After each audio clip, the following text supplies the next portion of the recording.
आप देख रहे हैं उपन्यास, जहां ज्ञान अनुभव बनता है।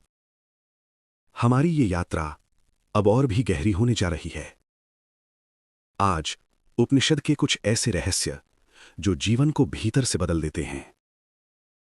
छांदोग्य उपनिषद कहता है, तत्वमसि, वो तुम ही हो।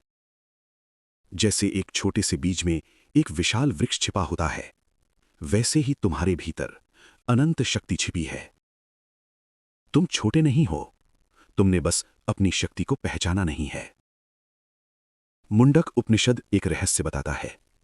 दो पक्षी एक ही वृक्ष पर बैठे हैं।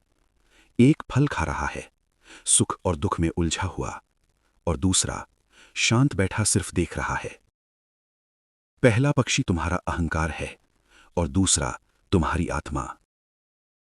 जब तुम दृष्टा बन जाते हो, तब जीवन की सारी पीड़ा धीरे धीरे समाप्त होने लगती है।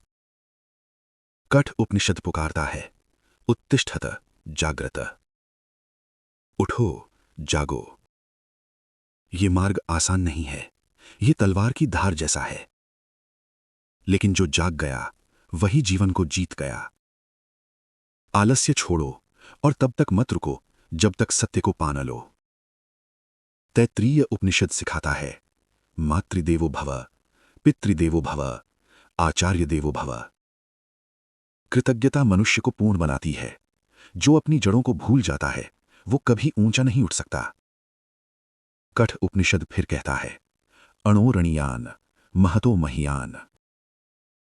आत्मा सबसे सूक्ष्म भी है और सबसे विशाल भी। जिस सत्य को तुम बाहर खोज रहे हो, वो तुम्हारे भीतर ही है। बृहदारण्यक उपनिषद कहता है, जैसा कर्म वैसा तुम्हारा अस्तित्व। तुम्हारे विचार तुम्हारा भविष्य बनाते हैं। आज जो तुम करते हो, वही कल तुम बनोगे। ईश उपनिषद सिखाता है, विद्या और अविद्या। संसार भी जरूरी है और आत्मा भी।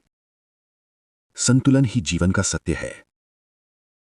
तैत्तिरीय उपनिषद कहता है, आनंद ही जीवन का आधार है। अगर आनंद ना हो तो कोई जीवित ही क्यों रहे। सफलता नहीं, आनंद को खोजो। और अंत में, पूर्णमदः पूर्णमिदम्। तुम पहले से ही पूर्ण हो, तुम्हारे भीतर कुछ भी अधूरा नहीं है। जिस दिन यह समझ आ गया, तुम्हारी सारी खोज समाप्त हो जाएगी। आज के लिए इतना ही। अगला भाग अब अगले वीडियो में। धन्यवाद।